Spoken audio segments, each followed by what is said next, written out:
Starting with point 78, triad of sinus bradycardia, absolute neutropenia, hepatosplenomegaly diagnosis is typhoid. ठीक है, जहाँ पर भी ये ट्राइएड मौजूद होगा यानी साइनस ब्रेडिकार्डिया, एब्सोल्यूट न्यूट्रोपीनिया और हिपेटोस्प्लिनोमेगेली, तो ये हमें डायग्नोसिस है किसका, टाइफाइड का। Female presented with weakness in legs upon CT, bilateral lesions in the forebrain. The track involved would be corticospinal tract. A patient diagnosed with papillary carcinoma of thyroid with no family history. The cause is radiation exposure in childhood. A patient blindfolded asked to identify the structure in hand, which area is assessment is being done. It is somesthetic association area, ठीक है, followed by primary somesthetic area. Osteonic canal running obliquely and transversely connecting the medullary canal with the cortex is Volkmann's canal. Newborn with recurrent infections, which immunoglobulin deficiency is likely. It is IgG deficiency, ठीक है, उसकी वजह से क्या है, recurrent infection with in childhood. IgA deficiency cannot be symptomatic until 4 years of age. So newborn IgG deficiency, ठीक है, और चाइल्ड के अंदर IgA deficiency, इसको आपने याद कर लेना है। ठीक है, न्यूबॉर्न के अंदर IgG deficiency, जबकि चाइल्डहुड में क्या है, IgA deficiency.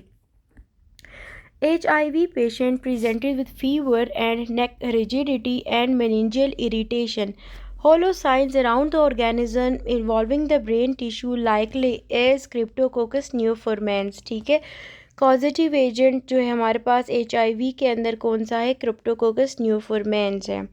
Erythropoiesis occurs in middle trimester mainly from the liver. ठीक है, मिडिल ट्राइमेस्टर के अंदर जो है मेनली एरिथ्रोपोइसिस लिवर के अंदर होता है। Half life of cobalt is 5 years, इसको आप याद रख लें, कोबाल्ट का क्या है, 5 years. A newborn baby is born to a 20 years old primate gravida. On examination, the baby has amputated limbs. The most likely cause is amniotic bands. ठीक है, amputated limbs का cause क्या होता है, amniotic bands. A patient with delayed puberty having small testes and large legs and gynecomastia. Karyotyping was done and karyotype shows 47XXY. Most likely the chromosomal defect shows Klinefelter syndrome. Clear? Klinefelter syndrome जो है वो mails के अंदर होता है और उसकी वजह से क्या होता है, delayed puberty, small testis, large legs, ठीक है, गायनिकोमेस्टिया भी है। और कैरियोटाइपिंग आप देखते हो तो it is XXY. Which additions belongs to CAM family responsible for additions during embryonic development? तो it is E cadherins. ठीक है, E cadherins क्या करते हैं, these are responsible for embryo additions during embryonic development. Clear? The cell adhesion molecule E cadherin is ultimately necessary for transition from the compacted morula to the formation of the blastocyst to ensure correct establishment of adhesions in the junctions in the trophoderm. Clear?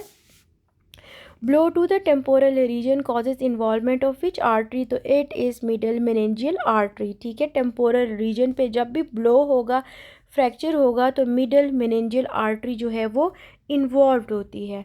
Blow to the head causes extra dural haematoma due to involvement of which artery? तो it is middle meningeal artery. ठीक है, middle meningeal artery जो है वो superficially लाई करती है, तो जब भी टेम्पोरल साइड पे जो है लीजन होगी या फ्रैक्चर होगा, ब्लो होगा, तो middle meningeal artery would be involve. Clear? अब कुछ इंपॉर्टेंट पॉइंट्स हैं, आपने ये याद रखने, देखिएगा इसमें गिवन है एक्स्ट्रा ड्यूरल हीमाटोमा और सब ड्यूरल हीमाटोमा के डिफरेंसेस। एक्स्ट्रा ड्यूरल हीमाटोमा में most commonly middle meningeal artery जो है वो इन्वॉल्व होती है, जबकि सब ड्यूरल हीमाटोमा के अंदर bridging veins are most commonly involve, followed by superior cerebral when.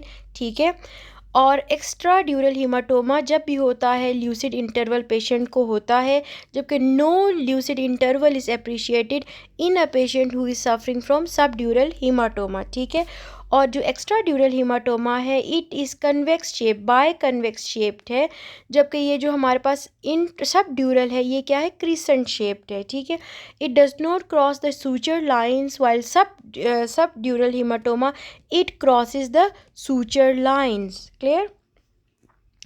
The next is side effects of anti hyperlipidemic drugs is, तो it is GI disturbances, clear।